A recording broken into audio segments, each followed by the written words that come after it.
Page 5 now, the return of lead poisoning. This was to be mitigated decades ago by the curtailment of lead paint.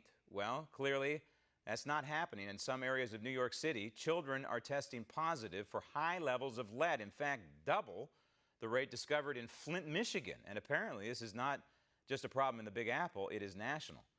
Joining me now on the Daily Ledger, Page 5, beat Stephanie Marie. And Steph, this is nothing to mess with, this lead poisoning. It can be fatal. Yeah, this is a widespread issue. A new Reuters investigation has identified nearly 4,000 lead hotspots nationwide, and New York City is one of them. The city's known for its long war on lead poisoning, yet not enough has been done. And a New York City family doctor, Jonathan Vitale, is calling out local and state officials for dropping the ball on this very serious issue. We saw just recently the mayor de Blasio, who was just elected to a second term, came out and admitted that the New York City Housing Authority has not appropriately been testing for lead levels in paint throughout the city during his administration. And furthermore, they have been falsifying those certifications to HUD.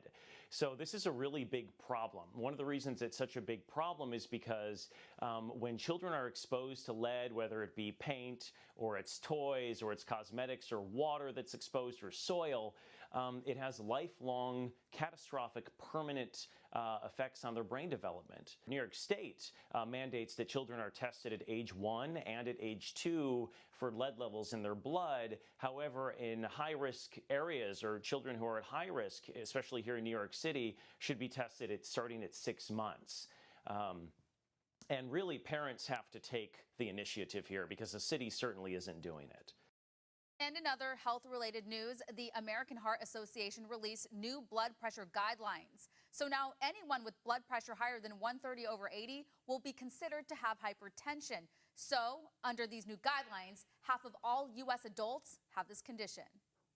Overall, I think this is a very good thing. And let me tell you why. It's a really good thing because we see from the evidence that is very clear that if your blood pressure is lower, meaning not above 130/80, over the long term, your chance of catastrophic events such as heart attack, stroke, and death go down greatly, as opposed to if you have a higher blood pressure. As a family physician, I really hope that what this does is makes people be sure to go see their doctors for their annual checkup exams and to go have a conversation with their doctor to make sure that their health is not falling by the wayside. So previously, people were not considered to have high blood pressure until the top reading hit 140. And the guidelines do not change the definition of normal blood pressure as 120/80 or lower. I hate to be a cynic here, but in the blood pressure thing, I want to get to the lead in a second, but the blood pressure thing, I just kind of smell a rat here in terms of the guidelines. This is a minor change, but it's enough to thrust another, 25 million Americans into the, quote, high blood pressure range. And wouldn't it be nice if you're a pharmaceutical company and you sell blood pressure medication to suddenly have another 25 million people buying your medication? Yeah, that's what I was thinking, Graham. A lot of these pharmaceutical companies are the ones who fund these studies. There are several, I think 11 health agencies involved in this. And so what they're saying, and Dr. Vitale said, is that they're not forcing doctors to give people medication that have fallen into this new category of high blood pressure. What they're first going to do is recommend for people to change their lifestyle. So exercise, eat healthy, cut the drinking, cut the smoking, etc. That's the #1 way to keep your blood pressure down. Be healthy and eat healthy for sure. And as far as the lead is concerned, it's interesting that this happened right when the mayor was being reelected.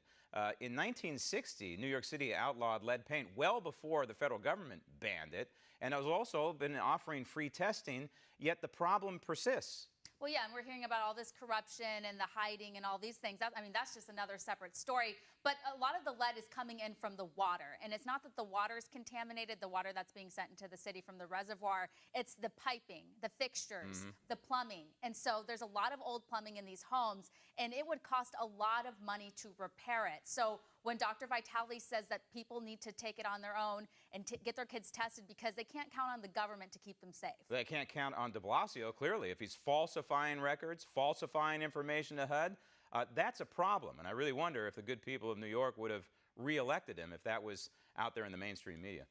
Steph, thanks.